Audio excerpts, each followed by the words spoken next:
పశ్చిమ బెంగాల్ ముఖ్యమంత్రి మమతా బెనర్జీ కాంగ్రెస్ పార్టీకి షాక్ ఇచ్చారు. రానున్న లోక్సభ ఎన్నికల్లో రాష్ట్రంలోని 42 లోక్సభ స్థానాల్లో ఒంటరిగా పోటీ చేస్తామని, ఫలితాల తర్వాత మాత్రమే అప్పటి పరిస్థితులకు అనుగుణంగా కాంగ్రెస్ తో పొత్తును పరిశీలిస్తామని ప్రకటించారు. ఇండియా కూటమిలో కాంగ్రెస్ తో పాటు తృణమూల్ కాంగ్రెస్ కీలకమైన పార్టీలు. బెంగాల్లో పొత్తు ఉంటుందని కాంగ్రెస్ భావిస్తున్న తరుణంలో మమతా బెనర్జీ దూరం జరగడం హాట్ టాపిక్ అయింది. తాను కాంగ్రెస్ పార్టీకి చాలా ప్రతిపాదనలు చేశానని చెప్పిన దీదీ కానీ కాంగ్రెస్ వాటిని తిరస్కరించిందని ఆరోపించారు. దేశవ్యాప్తంగా ఏం జరుగుతుందనేది తనకు తెలియదన్న ఆమె బెంగాల్లో తాము ఒంటరిగానే బీజేపీని ఓడిస్తామని తేల్చి చెప్పారు. రాహుల్ గాంధీ చేపడుతున్న భారత్ జోడో న్యాయ యాత్ర రేపు పశ్చిమ బెంగాల్లోకి ప్రవేశించే అవకాశం ఉన్న నేపథ్యంలో దీదీ వ్యాఖ్యలు చర్చనీయాంశమయ్యాయి. రాహుల్ గాంధీ యాత్ర బెంగాల్లోకి ప్రవేశించనుందని, తాను ప్రతిపక్ష కూటమిలో భాగంగా ఉన్నా కానీ యాత్రపై తమకు ఎలాంటి సమాచారం ఇవ్వాలనే మర్యాద కూడా వారికి లేకుండా పోయిందని విమర్శించారు.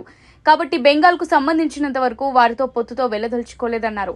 అయితే మమతా బెనర్జీ కామెంట్స్ పై కాంగ్రెస్ విభిన్నంగా స్పందించింది. దీదీ లేని ఇండియా కూటమిని ఊహించుకోలేమని కాంగ్రెస్ పార్టీ సీనియర్ నేత జైరాం రమేష్ అన్నారు.